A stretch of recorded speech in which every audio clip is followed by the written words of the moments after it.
Hey everybody, this is Stuart with Wine on the Diamond. Today I'm reviewing the 2017, I'm gonna butcher the hell out of this, I apologize in advance, but it's a language other than Texan, so you know it's already gonna suck. Let's just get to it.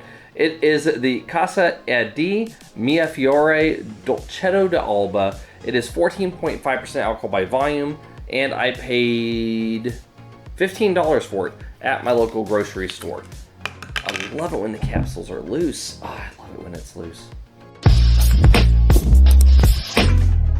Anyway, so let's get to this cork. God, I'm gonna get banned on YouTube one day. Oh, okay. So one, if you're gonna be opening the 2017, the cork is a bit brittle. This might take you a couple of attempts if you are not a professional, like I am. I'm just gonna skip ahead to me trying to clutch this. I'll be back. One eternity later. I got it open. I don't know what to do with 2/2 of a cork. Let's take a look at the color. So from a color standpoint, I'm gonna give you a deep ruby, no artifacts, no cloudiness. In terms of the nose, medium plus intensity on the nose. I was able to get it about 1 inch to maybe almost 2 inches away from the rim.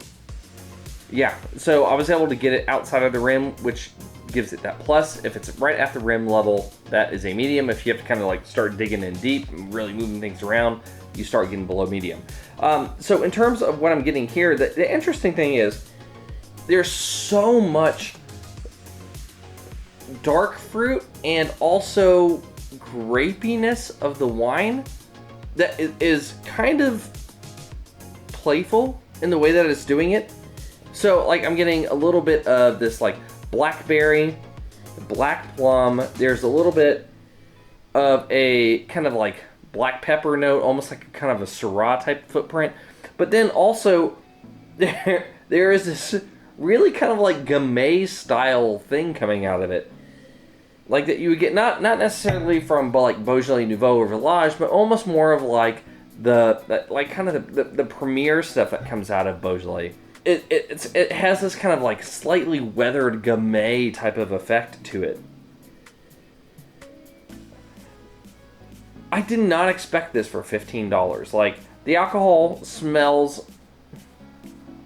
It smells medium. It's deceptive because I know it's 14.5 because yeah, I read that one part of the label, but it smells like it's 13. It's super low, so if you drink this pretty fast, you're gonna have a problem. There's also a hint of like a balsamic vinegar and there's also a note of violet.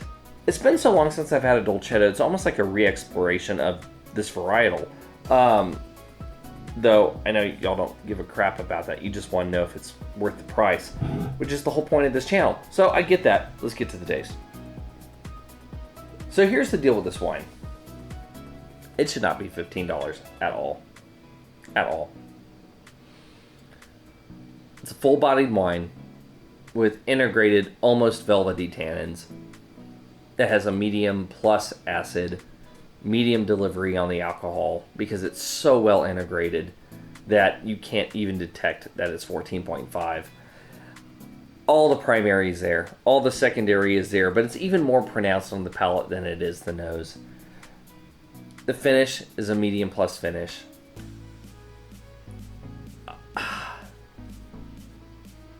This wine shouldn't be $15. It should probably be more expensive. It should probably be more expensive.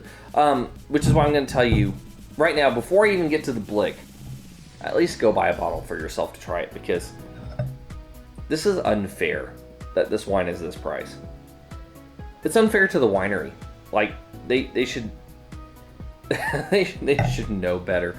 So on that note, let's just get to the blick. Balance, bull point. There is nothing out of balance of this wine. This is one of the most well integrated wines that I've had in a really, really long time. If I could you know what? No, I'm gonna, you know something, screw it. 1.25. I'm gonna go beyond 1 because this wine has everything locked down super tight, and it is actually extraordinarily pleasing to the palate to enjoy. Like, this is a solo drinker. It's a with food. It is a deceptively dangerous wine in terms of the way that the alcohol is integrated with the acid and the rest of the body. 1.25. First ever 1.25 on Wine on the Dime for balance. Don't know if I'll ever see it again because this is shocking to me. Anyway, moving on. Length, medium plus finish, half a point. Intensity, medium plus on the nose, medium plus on the palate. The secondary shows up more. The primary is where I expected it to be.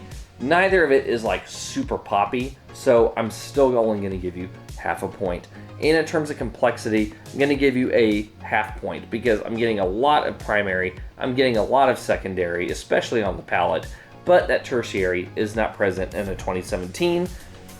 If you open it, what is this year according to whatever calendar I use? So this is 2022. If you open this in 2027, maybe going towards 2032,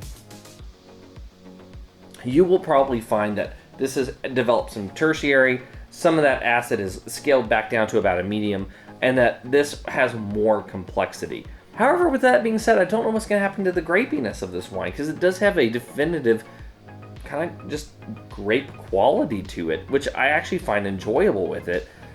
I don't know if that's going to go away or become muddled with some of the other flavors. It's a gamble, but it has aging potential. So I'm still going to give you half a point because there's no tertiary, but it could develop it over time. So in the end, that whole crap, I got to do a 0.25 math. Hold on. So in the end, this leans way towards very good than good. So I'm going to give you very good. So this is an enjoyable wine. I'm going to have a lot of fun with this as I have another glass of it and I edit the review. Just because there's a lot of playful things about this wine. It's a heavy version of a Dolcetto that also still has fun. It's not it's dense, but it doesn't take itself too seriously. I really enjoy this wine. Yeah, so very good. Well done. Anyway, this has been Stuart with Wine on the Dime. If you liked today's video, please like, subscribe, and comment. Have you had the 20? I already butchered it once. I'm Texan. I know my limitations. Have you had this wine? I'd be interested to know if you have. Leave a comment below, and I'll see you all again soon with another episode from Wine on the Dime.